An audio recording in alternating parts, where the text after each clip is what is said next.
Hello students, स्वागत है आप सबका। हम पढ़ रहे थे अध्याय 2 नर व मादा युग्मकोद्भिद संरचना व विकास, और आज हम इसका 5वां पार्ट लेकर के आए हैं बीजांड के प्रकार, टाइप्स ऑफ ओव्यूल्स। कुछ कल क्या पढ़ा था उस पर हम चर्चा कर लेते हैं और फिर आगे बीजांड के प्रकार पर चर्चा करेंगे। देखिए, हमने कल बीजांड के बारे में पढ़ा था कि बीजांड की प्रारूपिक संरचना कैसी होती। प्रारूपिक यानी एक मॉडल डायग्राम जो होता है बीजांड का, वो क्या होता है। तो बीजांड की प्रारूपिक संरचना में हमने कुछ इस प्रकार की संरचना बनाई थी, जिसके बारे में मैंने आपको बताया भी था कि बीजांड का बीजांड के जो प्रकार हैं उनमें से एक प्रकार ये होता है, जिसको हमने बताया था क्या होता है, प्रतीप बीजांड। मैंने आपको ये भी बताया था कि बीजांड कुल कितने प्रकार के होते हैं, 6 प्रकार के होते हैं। तो उसी पर आज हम चर्चा करेंगे, लेकिन पहले जो कल हमने पढ़ा था उस पर थोड़ा सा हम रिवाइज कर लेते हैं उसको, कि हमने इस प्रकार का एक बीजांड पढ़ा था जिसको हम प्रतीप बीजांड कहते हैं। और मोस्ट ऑफ द प्लांट जो होते हैं, अधिकांश पादपों में आप जो देख रहे हैं यही बीजांड पाया जाता है, इसीलिए हम इसी को एक आइडियल डायग्राम के रूप में बनाते हैं। तो देखिए, अब यहाँ पर आपने क्या क्या पढ़ा था कि जो अंदर सबसे भीतरी संरचना है ये क्या कहलाती है, ये कहलाती है भ्रूण कोश। और चारों ओर जो आप ग्रीन कलर का आवरण देख रहे हैं ये क्या कहलाता है, तो ये कहलाता है बीजांड काय। बीजांड काय कहलाता है। उसके बाद आपने देखा था ये संरचनाएं ये क्या कहलाती है, ये कहलाती है अध्यावरण। और जिस जगह पर अध्यावरण नहीं होता है इसको आप क्या कहते हैं, इसको आप कहते हैं बीजांड द्वार। तो 4 संरचनाएं ये हो गई। 5वीं संरचना होती है निभाग इसको कहते हैं। और लास्ट 6ठी संरचना आपने पढ़ी थी बीजांड व्रंत। बीजांड व्रंत के 2 भाग भी आपने पढ़े थे कि ये भाग जहाँ से बीजांड, ये पूरा हिस्सा बीजांड है और ये जिस व्रंत से जुड़ा होता है ये बीजांड व्रंत होता है। तो ये बीजांड व्रंत जिस भाग के द्वारा बीजांड से जुड़ता है इस भाग को आपने पढ़ा था कल हाइलम।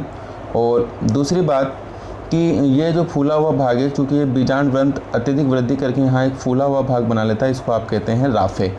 तो इस प्रकार से आपने कल बीजांड को पढ़ा था। तो 6 इंपॉर्टेंट भाग जो है बीजांड के होते हैं।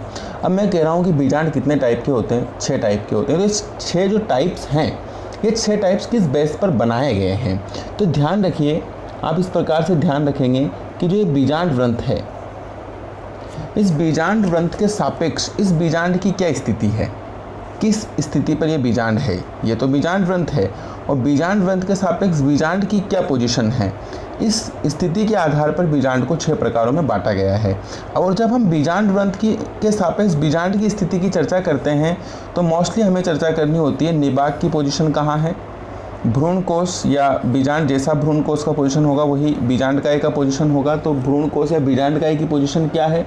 अध्यावरण से कोई फर्क नहीं पड़ता क्योंकि अध्यावरण तो बीजांड काय के चारों ओर ही होंगे। तो लेकिन हाँ, बीजांड द्वार की पोजीशन क्या है, किसके सापेक्ष, बीजांड व्रंत के सापेक्ष। ये जो रचनाएं आप देख रहे हैं मोस्टली निभाग, भ्रूण कोश और बीजांड द्वार की पोजीशन क्या है, इस आधार पर इस बीजांड को कितने भागों में बांट दिया जाता है, 6 भागों में बांट दिया जाता है। और ये 6 भाग कौन कौन से, तो अब चलो शुरू करते हैं आज का टॉपिक, बीजांड के प्रकार। तो सबसे पहले तो आप प्रत्येक प्रकार का हम नाम पढ़ लेते हैं कि कौन कौन से प्रकारों को आपको पढ़ना है। तो जो बीजांड के प्रकार हैं, बीजांड के प्रकार आप जानते हैं कितने प्रकार का होता है बीजांड, 6 प्रकार का होता है, जिसमें सबसे पहला टाइप होता है ऋजु बीजांड। अभी हम केवल नाम पे चर्चा कर रहे हैं, फिर एक एक करके प्रत्येक को विस्तार से पढ़ेंगे। ऋजु बीजांड जिसको अंग्रेजी भाषा में कहते हैं आर्थोट्रोपस। नंबर 2 होता है प्रतीप, जो आपका बनाया हुआ है, हमने कल भी इसके बारे में पढ़ा, प्रतीप बीजांड जिसको आप अंग्रेजी में कहेंगे एनाट्रोपस। नंबर 3 होता है अर्ध प्रतीप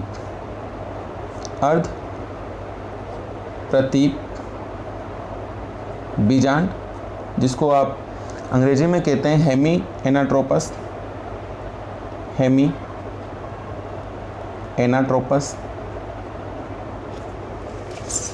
चौथा होता है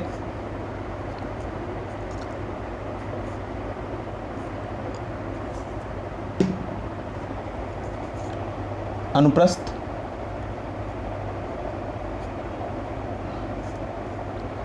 बीजांड, जिसको आप अंग्रेजी में कहेंगे एम्फीट्रोपस।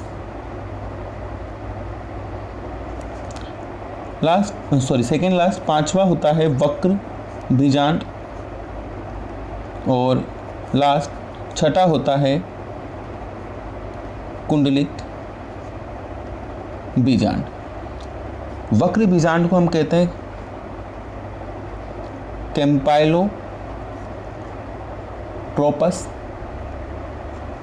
कैम्पाइलोट्रोपस, और लास्ट जो कुंडलित बीजांड है इसको कहा जाता है अंग्रेजी में सर्सिनोट्रोपस।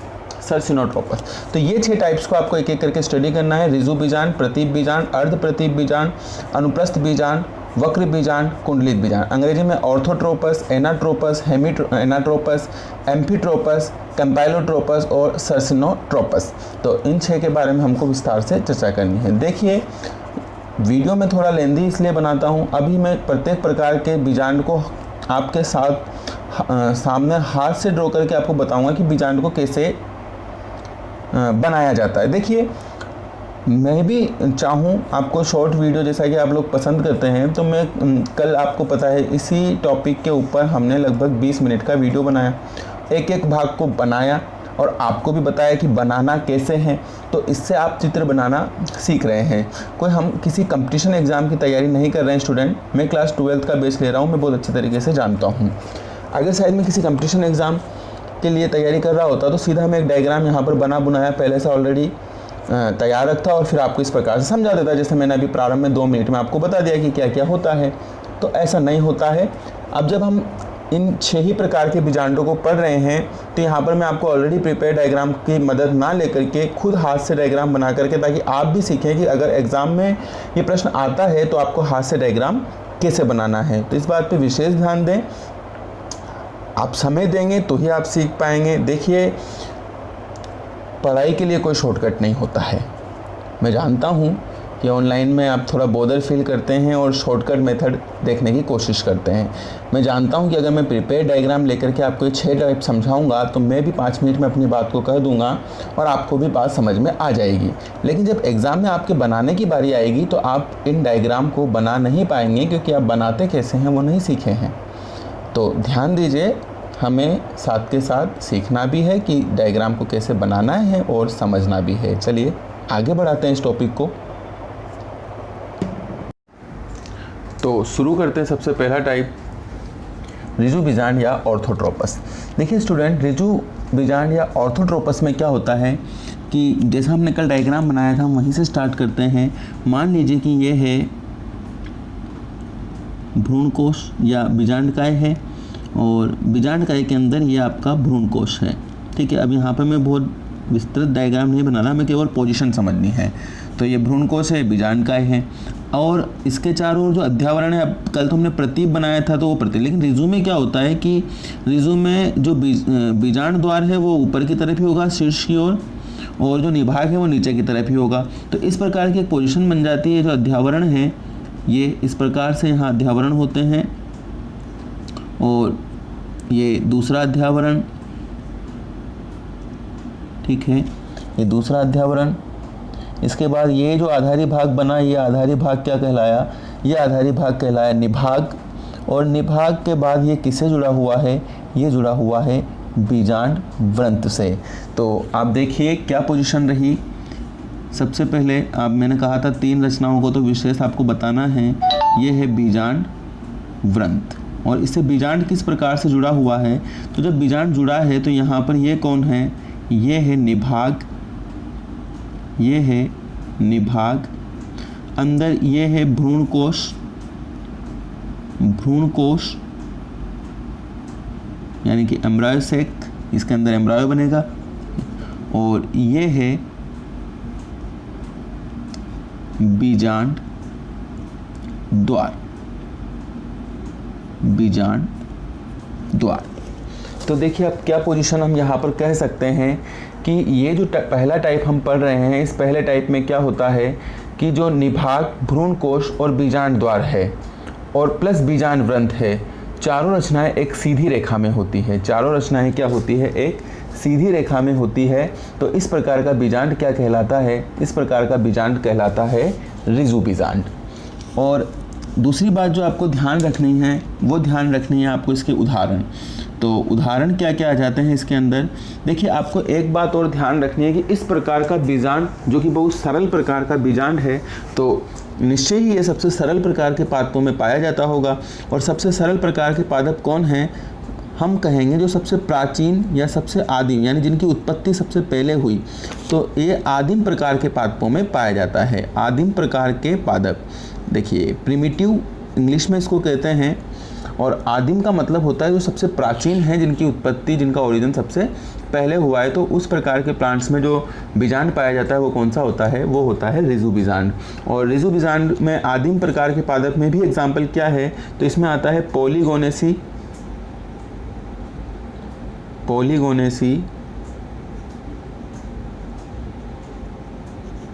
पॉलीगोनेसी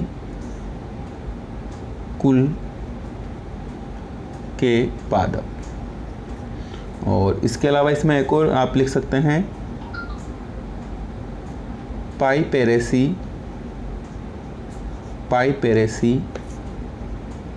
कुल के पादप। तो ये आपका कंप्लीट होता है सबसे पहला टाइप, ऋजु बीजांड। बात करते हैं स्टूडेंट दूसरे टाइप की। तो दूसरा टाइप होता है प्रतीप बीजांड। और देखिए, प्रतीप बीजांड को आप बहुत अच्छे से जानते हैं। प्रतीप बीजांड में क्या होता है, हमने पहले भी पढ़ चुका है प्रतीप बीजांड। तो कि प्रतीप बीजांड में जो बीजांड का है और भ्रूणकोश इस प्रकार से होता है, और यहाँ तो आप देख रहे हैं यहाँ सीधा है इस प्रकार से, लेकिन यहाँ ये घूम करके, और घूमेगा क्यों? क्योंकि ये जो बीजांड व्रंथ है वृद्धि करता जाएगा एक साइड से, तो ये इस प्रकार एक साइड से वृद्धि करता जाएगा। तो ये जो बीजांड द्वार वाला सिरा है, टर्न करता करता ऐसे आएगा, यहाँ करेगा टर्न, फिर घूम करके पूरा इस बीजांड व्रंथ के समीप आ जाएगा। या यूँ कहूँ कि यहाँ जो ये हाइलम है, हाइलम के समीप आ जाएगा। देखिए कैसे होगा कि ये जो आप देख रहे हैं अंदर ये भ्रूणकोश है, ये बीजांड का है, और ये अध्यावरण है।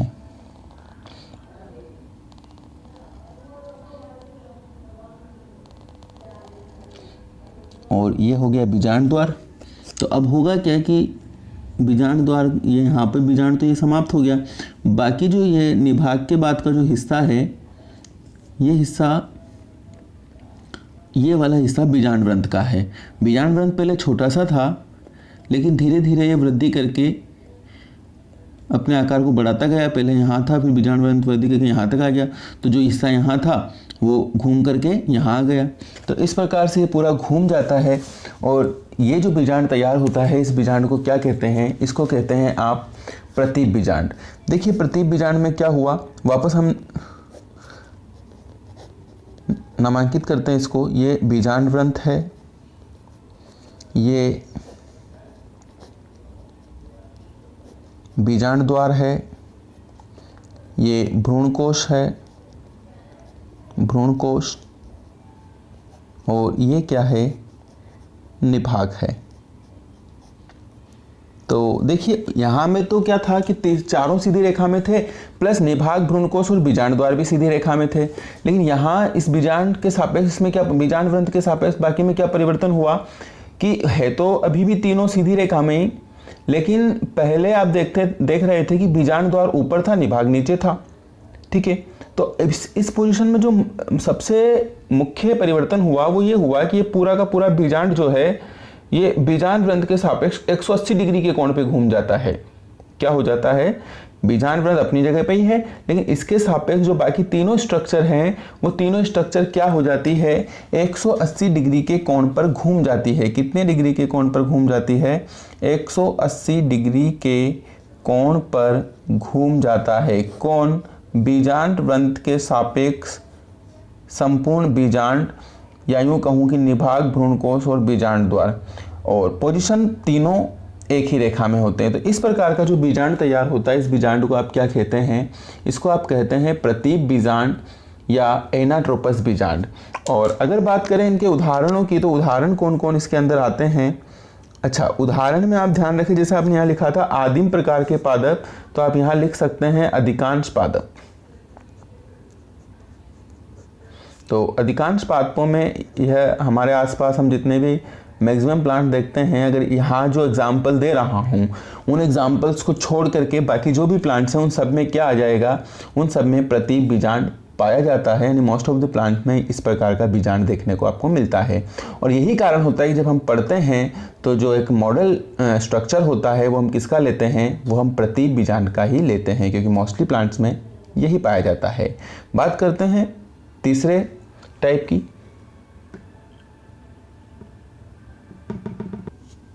तो देखिए तीसरा टाइप कौन सा होता है, तीसरा टाइप होता है अर्ध प्रतीप या हेमी एनाट्रोपस। और अर्ध प्रतीप या हेमी एनाट्रोपस में क्या होता है, हम इसकी इन दोनों की मदद से इसको समझते हैं कि यहाँ तो सीधी रेखा में था बीजांड द्वार, भ्रूणकोश, निभाग, बीजांड व्रंत तीनों, लेकिन इसमें क्या हुआ कि इस बीजांड व्रंत के सापेक्ष ये जो बाकी बीजांड या ये तीनों रचनाएं हैं ये कितने पे घूम गई, 180 डिग्री के कोण पर घूम गई। इसलिए जो आधारी भाग था वो तो शीर्ष पर चला गया और जो शीर्षस्थ भाग था वो कहाँ आ गया, आधार पे आ गया। मान लीजिए कि 180 डिग्री के कोण पर नहीं घूमते, केवल 90 डिग्री के कोण पर घूमता है। ये हिस्सा, ये बीजांड, ये तीनों रचनाएं इस बीजांड व्रंत के सापेक्ष 180 डिग्री पर नहीं घूम करके केवल 90 डिग्री के कोण पर घूमेगी, तो किस प्रकार का बीजांड तैयार होगा, अर्ध प्रतीप। प्रतीप तो पूरा घूम गया, ये आधा ही घूमेगा, अर्ध प्रतीप बीजांड तैयार होगा। चलिए बनाते हैं इसको भी, किस प्रकार से स्ट्रक्चर बनेगा। तो देखिए डायग्राम बनाते समय आप किस प्रकार बनाएंगे कि इस बार आप जो भ्रूण कोश बनाएंगे उसको आप इस प्रकार से बनाएंगे, क्योंकि ये 90 डिग्री पे घूमने वाला है और 90 डिग्री पे घूमेगा तो ये बीजांड का है, और अंदर की जो रचना है ये क्या हो गई, ये हो गई भ्रूण कोश। तो ये हो गए अध्यावरण, ये पहला अध्यावरण, अगर द्वितीय अध्यावरण रचना है तो ये पहला अध्यावरण, ये हो गया दूसरा अध्यावरण। अब दूसरा अध्यावरण के बाद ये वाली रचना क्या हो गई, ये हो गई निभाग, और बाकी भी जो रचना है ये क्या हो गई, ये हो गई बीजांड व्रंत। क्या हो गई ये रचना हो गई बीजांड व्रंत। तो क्या हुआ कि बीजांड व्रंत ने जब वृद्धि करी तो ये घूम करके कितने डिग्री पे मुड़ गया पूरा बीजांड, ये घूम गया कितने डिग्री पर, 90 डिग्री पर। कितना डिग्री पर, 90 डिग्री कोण पर घूम गया। किसके सापेक्ष, बीजांड व्रंत के सापेक्ष। तो ये तो हो गया आपका बीजांड व्रंत, और बाकी जो पूरा बीजांड है वो कितने पे घूम गया, वो घूम गया 90 डिग्री के एंगल पे। जिसमें सबसे मुख्य रचनाएं कौन कौन सी है, तो हम हर बार जैसे पढ़ रहे हैं, एक तो बीजांड द्वार, एक भ्रूण कोश और एक निभाग। तो ये तीनों बीजांड व्रंत के सापेक्ष ये बिल्कुल ध्यान रखना है, किसके सापेक्ष, बीजांड व्रंत के सापेक्ष कितने डिग्री पे घूम जाते हैं, 90 डिग्री के कोण पर घूम जाते हैं, पहली बात। और दूसरी बात, हमेशा की तरह अभी भी बीजांड द्वार, भ्रूण कोश और निभाग एक सीधी रेखा में है। यहाँ पर भी सीधी रेखा में है और यहाँ पर भी सीधी रेखा में है। बस फर्क क्या हो रहा है कि यहाँ पर ये बीजांड व्रंत के ही तरह सरल रेखा में है, यहाँ बीजांड व्रंत के सापेक्ष 180 डिग्री पे घूम गए और यहाँ 90 डिग्री पर घूम गए, लेकिन हैं अभी तीनों सीधी रेखा में। एग्जाम्पल की अगर हम बात करें, उदाहरण कौन कौन से इसके अंदर आते हैं, तो अर्ध प्रतीप के जो एग्जाम्पल हैं इसमें एक एग्जाम्पल आता है आपका रेननकुलेसी कुल के पादप। रेननकुलेसी कुल के पादप। और दूसरा एग्जाम्पल आपका इसमें आप लिख सकते हैं प्रिमुलेसी कुल के पादप। प्रिमुलेसी कुल के पादप। तो ये 3 इंपॉर्टेंट टाइप हमने यहाँ पर फिनिश कर लिए। 3 टाइप हमारे यहाँ और बचते हैं, तो आगे बढ़ते हैं, चौथे टाइप पर हम बात करते हैं। तो स्टूडेंट, जैसा कि आप जानते हैं, हम पहले ही पढ़ चुके हैं कि चौथा टाइप कौन सा होता है, अनुप्रस्थ बीजांड होता है, जिसको क्या कहा जाता है, जिसको कहा जाता है एम्फीट्रोपस। तो देखिए चौथे टाइप में कुछ विशेष नहीं होता, जैसा आप यहाँ देख रहे हैं अर्ध प्रतीप बीजांड या हेमी एनाट्रोपस को सेम यही घटना यहाँ होती है कि जो बीजांड ग्रंथ है उसके सापेक्ष जो बाकी बीजांड यानी निभाग, भ्रूणकोश और बीजांड द्वार वो 90 डिग्री के कोण पर घूम जाते हैं।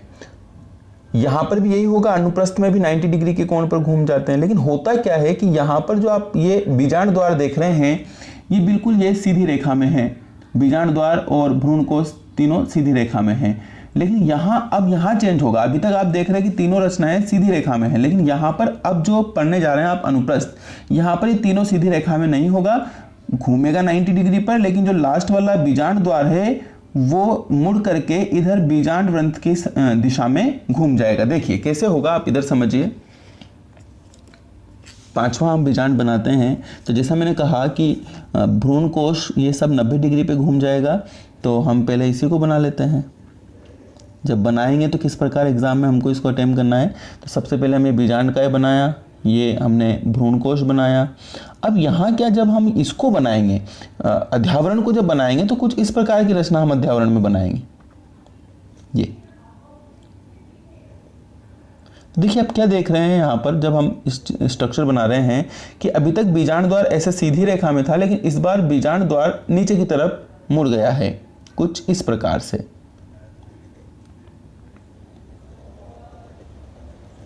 बाकी ये निभाग होगा और ये बीजांड ग्रंथ होगा।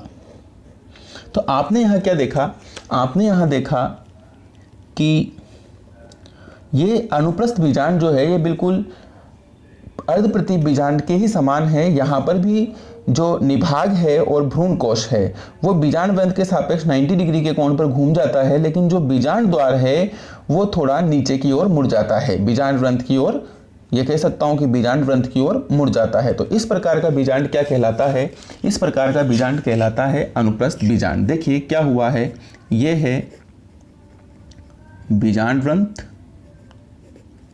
और ये है बीजांड द्वार, और आप यहां क्या देख रहे हैं कि बीजांड द्वार जो है वो बीजांड ग्रंथ की ओर झुक गया है। बाकी जो भ्रूणकोश है और जो निभाग है वो एक ही रेखा में है और बीजांड ग्रंथ के 90 डिग्री के कोण पर स्थित है। तो ये होता है अनुप्रस्थ बीजांड। एग्जाम्पल की बात करते हैं, इसमें क्या एग्जाम्पल आते हैं, तो अगर हम उदाहरण की बात करें तो अनुप्रस्थ का एक एग्जाम्पल है एलिसमेसी कुल के पादप, एलिसमेसी कुल के पादप, और एक और इसका एग्जाम्पल होता है ब्यूटामेसी कुल के पादप, ब्यूटोमेसी कुल के पादप। चलिए, तो ये 4 टाइप आपके यहाँ पर कंप्लीट होते हैं। अब नेक्स्ट टाइप की हम बात करते हैं 5वें टाइप की, और 5वां टाइप आपका है वक्र बीजांड। वक्र बीजांड, या आप अंग्रेजी में इसको क्या कहते हैं, अंग्रेजी में आप इसको कहते हैं कैम्पाइलोट्रोपस। कैम्पाइलोट्रोपस। और देखिए स्टूडेंट, इसमें क्या होता है, आप जैसा यहां से देख रहे हैं कि पहले 90 डिग्री पे था, तीनों सरल रेखा में थे। यहाँ पर क्या हुआ कि 2 सरल रेखा में रहे, बाकी बीजांड द्वार जो है वो किधर झुक गया, वो बीजांड ग्रंथ की तरफ मुड़ जाता है। अब नेक्स्ट टाइप में क्या होता है, जब झुकने की प्रक्रिया चली गई है, मुड़ने की प्रक्रिया, तो यहाँ पर केवल अब अगले स्टेप में, जैसे यहाँ केवल निभाग और भ्रूणकोश 90 डिग्री के एंगल पर रह जाता है, बाकी बीजांड द्वार किधर मुड़ जाता है, बीजांड द्वार बीजांड ग्रंथ की ओर मुड़ जाता है। अब यहाँ क्या होगा कि अगली पोजीशन जब आएगी, इसमें केवल निभाग 90 डिग्री के कोण पर रह जाएगा, निभाग 90 डिग्री पे रहेगा, लेकिन बाकी जो भ्रूणकोश बीजांड काय और बीजांड द्वार हैं वो किधर घूम जाएंगे, वो बीजांड ग्रंथ की ओर घूम जाएंगे। तो इस प्रकार से जो बीजांड तैयार होगा वो क्या कहलाएगा, वक्र बीजांड कहलाएगा। देखिए किस प्रकार से बनेगा, तो यहाँ पर जब आप भ्रूणकोश बनाएंगे तो आप बहुत ही चतुराई से किस प्रकार से भ्रूणकोश को बनाएंगे कि देखिए अब तक तो आप सीधा बना रहे थे, लेकिन अभी क्या होगा कि भ्रूणकोश घूम जाएगा, किधर घूम जाएगा, बीजांड द्वार की तरफ। तो ये बाहर वाली रचना तो बीजांडकाय हो गई और अंदर वाली रचना को हम क्या कंसिडर कर सकते हैं कि ये हो गया भ्रूणकोश, जो कि घूम करके किधर आ गया है, ये घूम करके बीजांड ग्रंथ की ओर आ गया है। अब जब आप आगे की स्ट्रक्चर बनाएंगे तो स्वाभाविक सी बात है कि जो बीजांड द्वार होगा वो भी किधर होगा, बीजांड द्वार भी बीजांड ग्रंथ की तरफ ही होगा, इस प्रकार से। ये अध्यावरण में बना रहा हूं, थोड़ा सा कॉम्प्लिकेटेड डायग्राम होने वाला है। तो ये अध्यावरण, ये बीजांड द्वार हो गया, घूम गया बीजांड ग्रंथ की तरफ। ये भ्रूणकोश हो गया, ये भी कहाँ घूम गया, ये भी घूम गया बीजांड ग्रंथ की तरफ। और अब जब आप इसको यहाँ से ले जाएंगे तो ये आधारी भाग अभी भी कहाँ है, बीजांड ग्रंथ, ये बीजांड ग्रंथ, ये निभाग। तो निभाग अभी भी बीजांड ग्रंथ के किस पोजीशन पर है, अभी भी 90 डिग्री के कोण पर है। लेकिन बाकी रचनाएं घूम करके किधर हो गई है, बाकी रचनाएं घूम करके इधर बीजांड ग्रंथ की तरफ घूम गई है। तो ये इस प्रकार का जो बीजांड है ये क्या कहलाता है, ये कहलाता है वक्र बीजांड। देखिए मैंने बाद में जो ये बनाया था ये ग्रीन कलर में, मैं इसको फिल कर देता हूँ ताकि आपको थोड़ा कॉम्प्लिकेटेड ना लगे डायग्राम। तो ये अध्यावरण है और अध्यावरण के कारण ही यहाँ पर ये क्या बन गया है, बीजांड द्वार बन गया है, बीजांड द्वार बन गए। और जैसा कि आप देख रहे हैं भ्रूणकोश है, तो भ्रूणकोश भी मुड़ करके इधर घूम गया बीजांड ग्रंथ की तरफ, बीजांड द्वार भी घूम गया इधर। केवल कौन, केवल निभाग रह गया बीजांड ग्रंथ के सापेक्ष 90 डिग्री के कोण पर। तो ये जो बीजांड तैयार हुआ, ये बीजांड कौन सा बीजांड कहलाया, ये बीजांड कहलाया वक्र बीजांड। एक बार फिर समझ लीजिए नामांकन के साथ कि ये क्या था, ये था बीजांड वृंत, ये क्या है, ये है बीजांड द्वार, ये क्या है, भ्रूण कोश, और ये क्या है, निभाग। मैंने कहा कि बीजांड वृंत के सापेक्ष इन तीनों की स्थिति ही डिसाइड करेगी कि किस प्रकार का बीजांड आप पढ़ रहे हैं।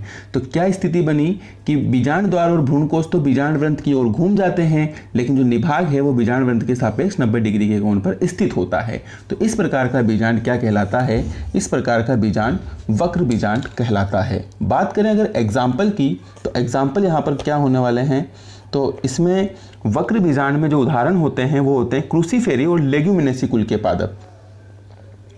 क्रूसीफेरी यानी कि जो सरसों, गोभी, ये इसमें आते हैं, क्रूसीफेरी कुल के पादप। और एक लेग्यूमिनेसी यानी कि जो मटर वगैरह होती है वो इसमें आती है, लेग्यूमिनोसी कुल के पादप, लेग्यूमिनोसी, ये माँ लिखा हुआ है ऐसा, हालांकि आप क्लासिफिकेशन पढ़ के रहे हैं क्लास 11th में तो आप समझ रहे होंगे थोड़ा सा राइटिंग को। लेग्यूमिनोसी कुल के पादप। तो ये 5वां टाइप भी आपका यहाँ समाप्त होता है। लास्ट 6 टाइप पर हम बात करते हैं। तो स्टूडेंट्स लास्ट 6वां टाइप जो आपका होता है वो होता है कुंडलित बीजांड या सर्सिनोट्रोपस। अब देखिए कुंडलित बीजांड या सर्सिनोट्रोपस में क्या होता है, मैं आपको प्रति बीजांड को बेस बना करके इसको समझाता हूँ कि प्रति बीजांड में क्या हुआ था कि जब यहाँ पर बीजांड वृंत ने वृद्धि करना शुरू किया, एक्स्ट्रा ग्रोथ की, तो ये घूम करके 180 डिग्री पर घूम गया। तो ये तो हो गया प्रति। अब मान लीजिए कि ये बीजांड वृंत अभी भी ग्रोथ कर रहा है, तो अब क्या होगा, अब ग्रोथ कर रहा है तो 180 से कम होने वाला तो है नहीं, अब तो और ये घूमना शुरू कर देगा। तो यहाँ पर आ जाएगा बीजांड द्वार, फिर यहाँ आ जाएगा और बीजांड द्वार फाइनली वापस यहाँ चल जाएगा, अध्यावरण भी चढ़ जाएगा इसके ऊपर और इधर यहाँ बीजांड द्वार भी आ जाएगा। आप समझ रहे हैं मैं क्या कहना चाह रहा हूँ कि अगर ये बीजांड वृंत इससे भी ज़्यादा वृद्धि कर जाए तो ये एक बार फिर 180 डिग्री यानी लगभग 360 या 360 से भी अधिक कोण पर घूम जाता है। और अगर ऐसा होता है तो फिर आप जो बीजांड है उसको क्या कहते हैं, कुंडलित, क्योंकि वो एक कुंडली की तरह घूम जाता है, कुंडली बना लेता है, कॉइल्ड हो जाता है, तो इसको आप कहते हैं क्या, कुंडलित बीजांड। अब बात करते हैं कि इसका डायग्राम कैसे बनाया जाए। तो डायग्राम बनाते समय आप किस प्रकार बनाएंगे, चूँकि ये तो डबल राउंड मारने वाला है यानी ये रिजू की तरह ही वापस ऊपर आ जाएगा। फ़र्क सिर्फ इतना होगा कि जो अध्यावरण होंगे वो इसके ऊपर कुंडली की तरह लिपट जाएंगे। तो देखिए कैसे बनाना है। मान लीजिए ये बीजांडकाय है और अंदर ये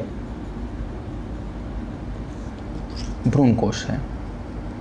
और चूंकि जब वृद्धि हुई है तो वृद्धि के कारण क्या हुआ, अब इसको यहाँ से हम ऐसा बनाना शुरू करते हैं कि ये अध्यावरण है,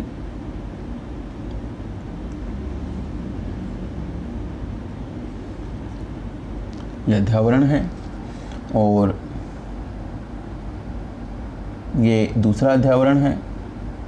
तो अब जब दूसरा अध्यावरण आप बना रहे हैं तो चूंकि ये अध्यावरण तो पूरा एक तरह से कोइल्ड होकर के आया है, पहले यहाँ था लेकिन पूरा घूम करके इस प्रकार से आपको वापस यहाँ लेकर के आना है, ये पोजीशन बनेगी भाई। ये इसको आप यहाँ टच कर देंगे तो हुआ क्या कि पहले बीजांड द्वार यहाँ था लेकिन अध्यावरण और ज़्यादा वृद्धि कर गया, बीजांड प्रंत और ज़्यादा वृद्धि कर गया, तो यहाँ से भी घूमकर वापस उसी पोजीशन में आ गया जिस पोजीशन में रिजू में हुआ करता था। बस फर्क यह हुआ कि अध्यावरण की कुंडलियाँ ऊपर बन गई। तो इस प्रकार से जो बीजांड बनता है, इस प्रकार के बीजांड क्या कहलाता है? इस प्रकार का बीजांड कहलाता है कुंडलित बीजांड। जहाँ पर क्या हुआ है, ये पहले की ही तरह बीजांड व्रंत है, ये वाला भाग निभाग है, भ्रूण कोश है और ये है बीजांड द्वार। क्या हुआ है, तीनों सीधी रेखा में हैं लेकिन फ़र्क इतना हुआ है कि पहले 180 पे घूमा, फिर 180 पे और घूमा और अधिक भी घूम सकता है। तो डेफिनेशन इतनी हो जाती है इसकी कि इस प्रकार के बीजांड में जो बीजांड है या वो बीजांड व्रंत के सापेक्ष 360 डिग्री या इससे भी अधिक के कोण पर घूम जाता है। कितने पर? 360 डिग्री या अधिक कोण पर, यानी एक बार फिर राउंड करना शुरू कर देगा, अधिक कोण पर घूम जाता है। तो इस प्रकार का बीजांड क्या कहलाएगा? कुंडलित बीजांड कहलाएगा। और अगर बात करें उदाहरण की तो इसका एग्जाम्पल जो है वो होगा, इसका एग्जाम्पल होता है प्लम्बेजिनेसी व कैक्टेसी कुल के पादप। आप इसको यहाँ इस प्रकार से लिख लें, प्लम्बेजिनेसी कुल के पादप और दूसरा है कैक्टेसी कुल के पादप। तो आज आपने केवल क्या पढ़ा? आज आपने पढ़ा बीजांड के टाइप्स। तो ये छठा और लास्ट टाइप आपका था। तो इस प्रकार से आपने कल बीजांड क्या होता है इसका पूरा डिटेल स्ट्रक्चर पढ़ा था और आज आपने बीजांड व्रंत के सापेक्ष इस बीजांड और इसकी संरचनाओं की क्या पोजीशन होती है उसके आधार पर बीजांड के 6 टाइप्स पढ़े हैं। तो एक बहुत ही इंपॉर्टेंट टॉपिक आज आपने समाप्त किया है। कल के वीडियो में जो कि अध्याय 2 का लास्ट वीडियो होने वाला है, जिसमें आप पढ़ेंगे कि जो भ्रूण कोश है या मादा युग्मकोद्भिद है, बीजांडकाई से ये बनता है। आपने पहले भी चर्चा करी थी कि बीजांडकाई से इसका निर्माण होता है। तो अब ये होता कैसे है, किस प्रकार से बीजांडकाई की कोशिका इस भ्रूण कोश का निर्माण करती है, इस प्रोसीजर पर हम कल चर्चा करेंगे। तो बने रहिएगा हमारे साथ। नमस्कार, धन्यवाद।